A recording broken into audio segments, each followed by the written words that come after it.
indicate your attendance verbally. Governor Katie Hobbs, President and CEO of the Arizona Commerce Authority, Sandra Watson. Here. ACA Co-Chair, President and owner of the Arizona Cardinals, Michael Bidwell. Appearing via Zoom.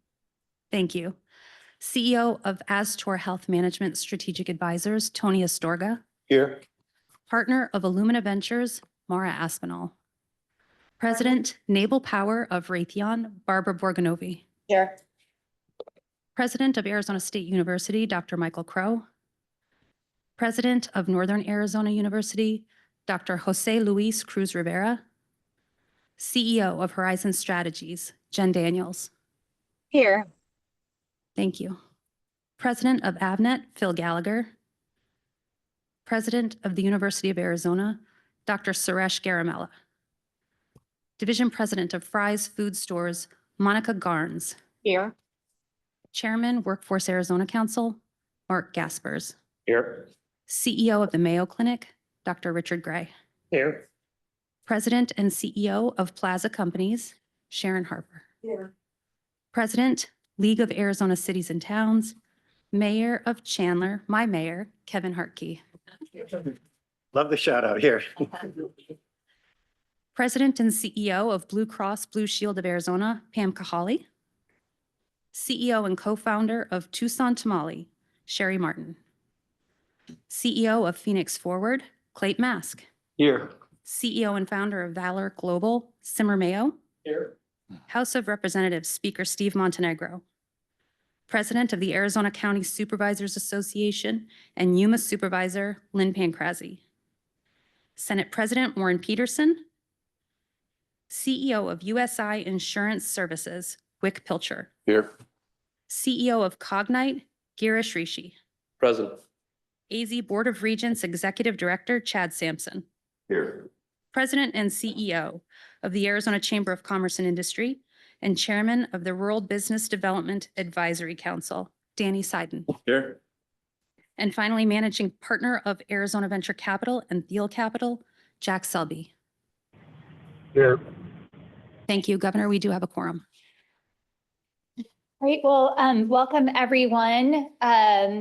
I will start by saying I have a boot on my foot because I have a stress fracture. Before everyone asks me, and I have to answer that 40 times. And it is already not hurting. So hopefully it's healing well. I have to be in this boot for 3 weeks. So that's all the questions I've been getting the last few days. So just thought I would start with that. And just to acknowledge a few changes here on the board. First of all, Dr. Stacy Klippenstein, who has recently been appointed as the new president of the College of Southern Nevada, will be leaving his role on the board, and thankful to him for his service to Mojave Community College and the state of Arizona, and of course wish him the best in his next endeavor. And joining us, welcome to Barbara Borganovi. Sorry, I'm sorry. President of the Naval Power at Raytheon.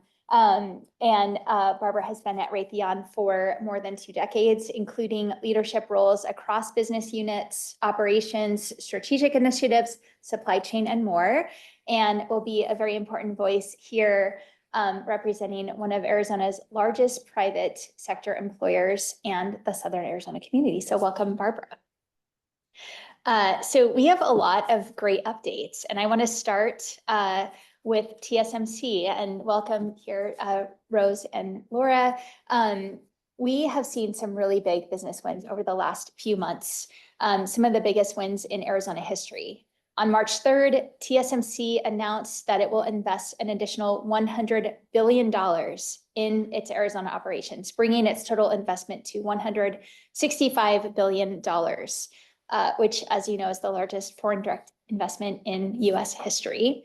TSMC's Arizona operations will constitute 6 leading-edge fabs, 2 advanced packaging facilities, and a major R&D center, making Arizona North America's undisputed epicenter of advanced chip production.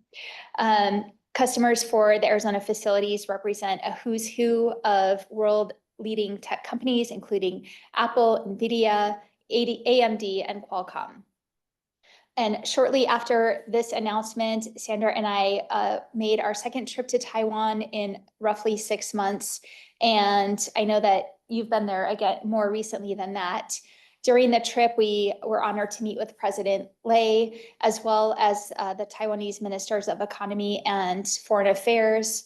We also had a one-on-one reception with TSMC Chairman C.C. Wei, where we had a chance to express our immense gratitude personally and talk about the next steps on our collaboration. So Rose, again, thank you for being here and for your considerable partnership, and look forward to continuing to work with you. TSMC's announcement was one of 2 multi-billion-dollar projects we celebrated in early March. In fact, on the same day, also on March 3rd, Mayo Clinic announced its largest ever investment in Arizona, enabling a 1.2 million square foot expansion of its Phoenix campus. And this expansion represents a $1.9 billion investment and the addition of 3,500 new jobs. So thank you, Dr. Gray, for your commitment to Arizona. Mayo opened its first clinic here in 1987, and they represent the gold standard in care. And we're thrilled to see you growing your legacy of excellence here in Arizona. In April, we celebrated another crucial Arizona company in Axon. Many of you, I'm sure, followed the saga around their proposed expansion, and working with members of both parties over recent months. In April, I was proud to sign legislation that enabled and secured their long-term future here in Arizona. This was about supporting a homegrown company that is creating opportunity for thousands of Arizonans. And while other state leaders wanted to play games with our economic future, we made sure that that didn't happen, and that we're really proud of this partnership and keeping Axon here in Arizona. Really, truly an Arizona success story. These are just a few of the transformative wins we've had over the last few months, and I'm sure that Sandra is going to update us on even more.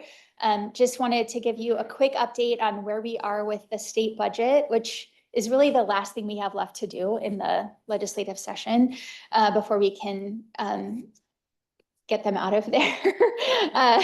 So we're in ongoing negotiations with both parties in both chambers, and I'm confident that we will have an on-time, balanced, and bipartisan budget. I've laid out priorities that include childcare investments, which a lot of you in this room have been very supportive of, pay raises for police, firefighters, border security funds, and investments in the Competes and Major Events Fund. We want to restore cuts to the Competes Fund, and which, as you know, is the state's deal closing fund, and continue to be able to attract major events like the next Super Bowl, or our next Super Bowl. Obviously concerned about things at the federal level with one of the biggest tax hikes in decades with the tariffs, the economic uncertainty this has caused, along with major cuts at the federal level, have certainly clouded our budget picture. But we're working to negotiate a responsible budget that prepares us for the uncertainty ahead. With that, I'm going to turn it over to co-chair Michael Bidwell. But before I do that, or just to tee him up, I guess, I just wanted to say how great it was yesterday to be a part of the send-off for these 275 students to the Civics Matters program in Washington, D.C. And it's really inspiring to see Michael's commitment to this program, ensuring these kids have this really amazing experience and opportunity to get involved firsthand in government and have this really incredible learning opportunity. So thank you, Michael, for your commitment. And with that, I will hand it over to you. Thank you, Governor. And I really do appreciate you. You know, I said it yesterday to the kids, your most important and most precious resource is your time. And I appreciate you coming to kick us off and send us off to Washington, D.C. and the kids, especially the extra time you spent with them, interacting with them. So many of those kids to be able to interact with you, it was the highlight of certainly their trip and everything else. But we got more highlights coming, and they're super excited. So I really do appreciate that your presence makes a huge difference and makes it all approachable for these kids. We're really trying to inspire these kids. I said it yesterday. Ronald Reagan said about 50 years ago, we're one generation away from losing our freedom. And it's important that we as leaders and as people that are a little bit older, lead the way on making sure citizenship and raising good citizens is something that we really focus on. This trip is the winners of it, 275 winners have competed statewide in an essay contest, civics essay contest that's not graded by us, but graded by the schools. We have schools from 6 different counties. We have 15 counties in Arizona, 6 of those counties, all the way from Sierra Vista, Yuma, Holbrook, of course, Tucson and Phoenix areas. So it's a great thing. And last night, our keynote speaker was Juan Ciscomani, who is, I think everybody knows, is our second-term congressman from Tucson area. And he himself, his parents immigrated from the United States when he was 11 years old from Hermosillo, Mexico. His father was a bus driver in Tucson, and they immigrated with his 2 younger sisters and his mom. And it took him 13 years to become a naturalized U.S. citizen. He put himself, he went to a Title I school, Rincon, down in Tucson. We actually had 12 kids from Rincon who couldn't have been more excited to meet him. He put himself through Pima Community College and U of A, and then worked in state government for a number of years, ran for Congress. And he is truly an American success story, and the inspiration he gives to these kids. Today, they're out visiting some of the major monuments and finding out why people had such an impact that we, as a country, built them a monument here in our nation's capital. Tomorrow, they're going to get a chance to get a red coat tour of the U.S. Capitol. And then immediately after that, they're going to walk across the street, and we're getting all 275 of them into the United States Supreme Court. So when you think about it, not many of us have been privileged enough to get into any one of the 3 major buildings up here, including the White House. But for these kids to be able to visit 2 in one day, it's going to be pretty cool, and also a major, I don't know how they're going to do it, but we're working with some great leaders, Justice Kavanaugh and his staff, as well as the majority whip from the House, to get all 275 through security in a timely manner. Because as you can imagine, get 275 high school kids. I want to thank you for that. It's making a huge difference. We need to continue to push this as leaders. Today, I spent the day, well, not with the kids, but in my role with the Arizona Business Roundtable, speaking to leadership in the Senate about the big beautiful bill and how it's going to impact both our healthcare industry as well as our energy industry. And I think we made some good progress advocating for Arizona and making sure. And it was a warm reception.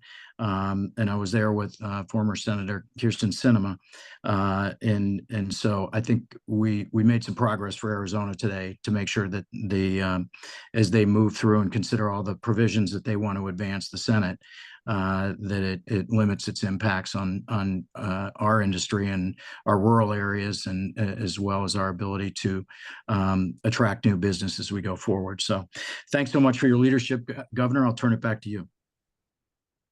So yesterday, I think you said that Reagan statement was 40 years ago, and today it's 50. So now I feel even older. Thank you for that. Well, I think I said nearly, I said 40 yesterday, and I think I was speaking too fast. I think it was nearly 50 years ago, but sorry, right. Not trying to age anybody around the table here. Okay. We're going to hear from Sandra next, but before that, can I get a motion to approve the consent agenda and the minutes from February 20th? Thank you. Is there a second? Okay, great. All those in favor? Aye. Any opposed? Aye. Okay, great. So those are approved, and now I will hand it to Sandra. Excellent. Thank you so much, Governor. Thank you, Michael. Thank you to all of you. We are continuing this incredible momentum that we started with at the beginning of the year. Quite honestly, it's been at least 4 or 5 years that we've seen tremendous growth in our state. And I'm excited to talk about some of the wins that we have announced to date. And then we'll get into some of the opportunities that we have in the future. Also, I do want to welcome you to the board. We're excited to have you representing Raytheon, so thank you for being here. So 11 months in, and we've got over 80 projects that we've announced, representing over 23,000 new jobs with an average wage of 100,000 plus. That's unheard of. That, you know, when we started the ACA, we were thinking 125 to 150 above the median wage was going to be good quality jobs. And those are good quality jobs. But every year we continue to see that average wage number go up. So in Arizona, we continue to see the top of the top, the highest quality projects, the advanced manufacturing, the large headquarter operations, those types of activities that are really starting to drive those wages up for Arizonans. So we're very excited about that. And our CapEx for the first 11 months is 13.8 billion. Of course, that is not including the $100 billion that was announced by TSMC in March. Those tend to skew our numbers. And as we start to think about year to year, we couldn't imagine continuing to beat that $100 billion every year. So, if you included those, we've met our goal and then some. So, but it's really important for us to continue to stay focused on the diversification of our economy. That's really why we were created, to ensure that we were not only working with businesses who are creating jobs and creating capital investment in our state, but also diversifying our economy so that we could withstand any recessions in the future, so that we didn't go through the challenges that we went through in 2008. So as you can see here, again, very diversified. We're seeing projects in all various industries. We are also seeing a geographic focus as well. So we're getting a lot of international attention. You'll hear a little bit more about that in our pipeline. But again, all good news for Arizona. Oh, I got to do my clicker. Okay, so the fun part. We, every board meeting, you all know, we invite companies that we announced just in the last quarter to join us so that we can publicly recognize them. And today we have 7 companies who are here with us today. And I would like to call on each of them. They're going to hopefully stand. But let's hold our applause until we get through all of them. Some very significant opportunities and projects. So first we have APEC Power Conversion, represented by Jacob Marshall, who is here with us today, who is the president. Just a few weeks ago, APEC celebrated the ribbon cutting of the U.S. headquarters and manufacturing facility in Mesa, representing over a $60 million investment and creating over 700 new jobs. Thank you. Next, we have Axon, represented by Josh and Charles, who are both here with us today. Thank you for being here. Thank you. I mean, they were on a plane just an hour ago. So thank you for being here. We do appreciate it. And as the governor mentioned, how important the Axon project is and the incredible work that you continue to do here in our state.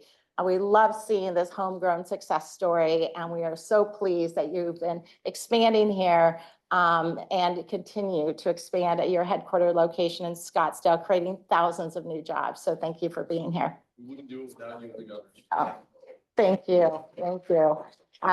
Yes. Eternity Technologies, represented by John Semenuk, who's here with us today. He's the president of North America.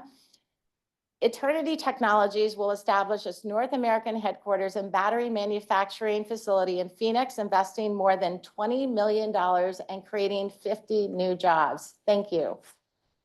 Next, we have GTI Energy, represented by Bill Jacoby as a co-owner and managing partner.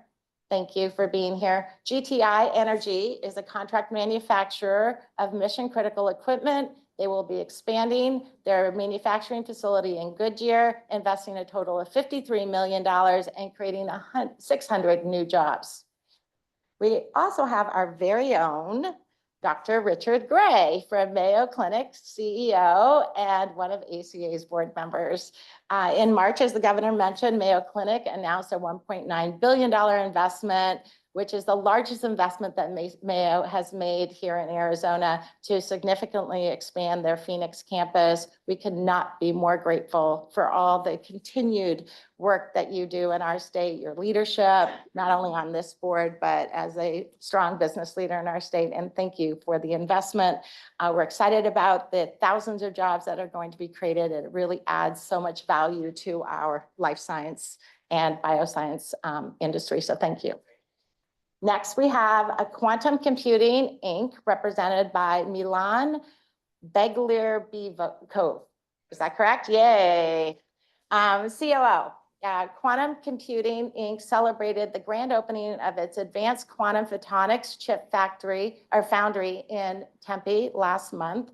And they will be manufacturing thin film lithium niobate quantum chips, creating over 30 jobs. So thank you for being here. And last but not least, we have TSMC represented by Rose Castanera, who's the president, and Laura, who's here with her today. As the governor mentioned, in March, TSMC made a historic announcement of $100 billion. We could not be more grateful to you and all of the executives at TSMC for the incredible work that you continue to do. It truly has been an honor to be partnering with you, and your leadership has really been the difference in the work we do. And for those of you who don't know, Rose and I both serve on a board together for the National Semiconductor Industry, it's NACAST, on their Workforce Advisory Board. So thank you for being here. So with that, let's give our companies a round of applause.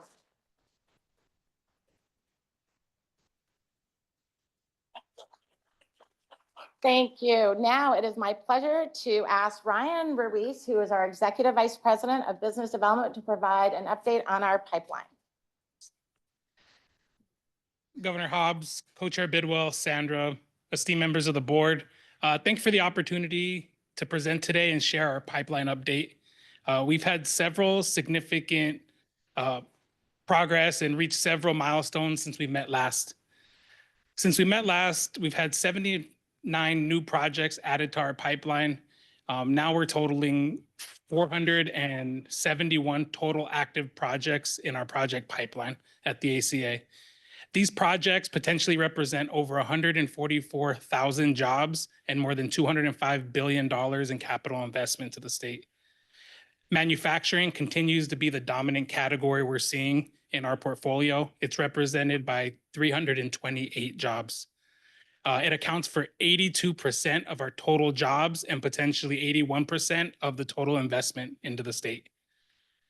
Within our pipeline, technology and innovation sector is leading with 185 jobs, representing 39% of our total pipeline and offering the potential to create 57,000 new jobs. The second largest sector, consumer products and services, consists of 134 projects, 28% of our pipeline, and 51,000 potential jobs. We also continue to build on our success with our AMPed HQ initiative. I reported that to you on our last meeting. We're laying a solid foundation for future headquarter projects. With strong growth already underway, our strategy is driving not only brand enhancement, but also really deepening our relationship with some of the nation's largest companies. Other industries that are showing some impressive growth include bioscience and health, which has increased by 115% since our last meeting, natural resources up 104%, and business and financial services showing 112% in growth.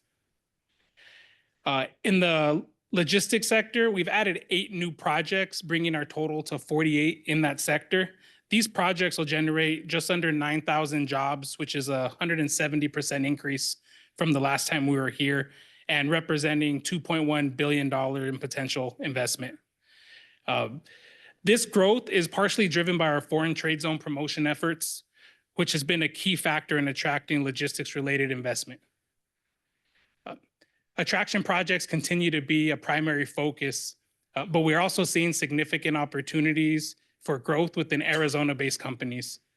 We're closely working with these companies to support their expansion plans, contributing to the broader economic development in the state.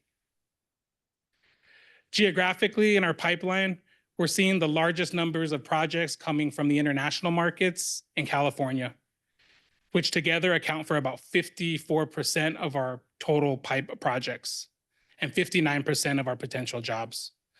Additionally, we're hearing from clients that political and economic shifts, including tariffs and regional trade agreements, have been influences in some of these trends. With our strong global efforts, we've hit yet another milestone in the international side, 152 international projects generating over 56,000 potential jobs and 130 billion in investment. It's an all-time high for our pipeline. It's our 5th all-time high in a row in the international sector. In the US, we're seeing notable contributions from the Southwest, California, and the East regions. The West region is leading in terms of capital investment with $20 billion, while California leads our pipeline in job creation with the potential for over 21,000 jobs. When it comes to mega projects, we've added 11 new mega projects since our last meeting, bringing the total to 51 mega projects in our pipeline. These projects are poised to create over 76,000 jobs and contribute potentially $178 billion in investment. We anticipate further growth in this category, driven by targeted lead generation to key and significant companies. In closing, I want to acknowledge the incredible progress we've made throughout this fiscal year. This could only be achieved with the diligent efforts put forth by our team and the leadership from all the board members here.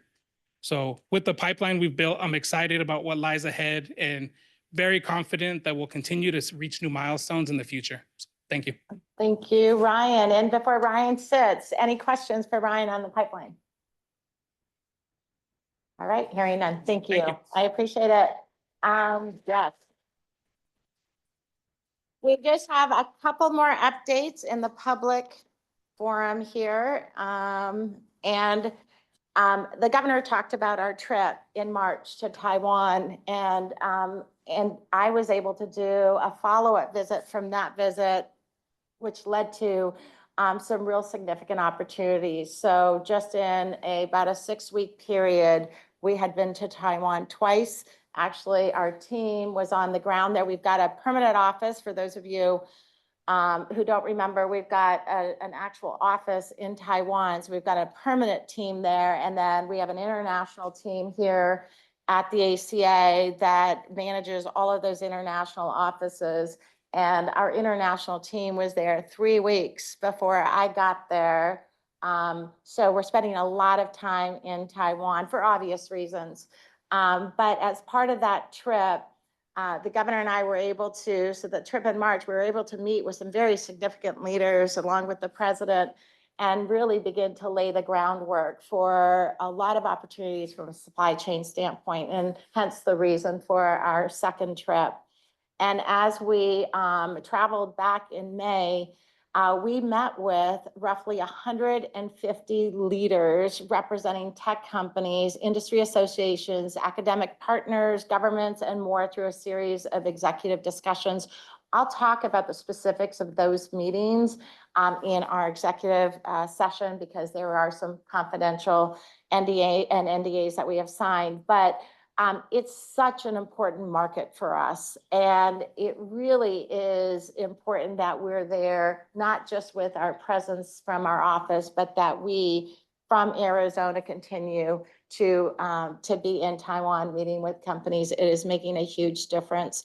Also, while I was there, I signed an important letter of intent with the mayor of Hsinchu City, which is where TSMC's main technology park is located. So we're starting to see very strong partnerships between our governments to really develop very similar science and tech parks to what they've done in Taiwan. So we're again learning a lot about how they've developed these incredible science and tech parks that I've never seen. Like the size of them are like mini cities, but we are working with them closely to ensure that we're able to take some of those best practices and really incorporate them here in Arizona. So again, very exciting for us. The second, again, international focus is lots of international activity, as obviously Ryan talked about as well. But in March, the governor delivered her third international State of the State, highlighting Arizona's robust international partnerships. And alongside the governor's address, the ACA held our 7th International Diplomatic Forum. Every year, we always invite these consul generals from mostly out of California who represent countries all over the world to join us for a few days so that we can educate them on Arizona's value proposition. This year, we hosted more than 50 diplomatic partners from 37 countries for 2 days in programming and discussions. Those all went very, very well. And we continue to work very closely with the consul generals to ensure that we're capturing all of the activity, international activity that we can. Also in May, we hosted a Select USA spinoff event every year. Select USA, which is the US big international trade show held in DC. We always have this spinoff event that happens just before that event. And then those international delegations then go to the event in DC. So we were able to host prior to the event, I think it was a couple of hundred companies who were in town for a few days. And then when we got to DC, we also host the state's trade booth, which all of our partners join us for. And we work together as a collaborative team to promote Arizona to international companies. They had over 5,000 attendees at the conference, nearly 100 global markets, and our team was on the ground working with a number of those delegations. And then looking ahead, I know we talk about this all the time, but it's a very exciting opportunity for Arizona, and that is SemiCon West that will be held here in Phoenix in October. And I think, you know, for us, it's an important opportunity to showcase not only Arizona and the leadership position in the semiconductor industry, but we also would like to see this permanently in Arizona.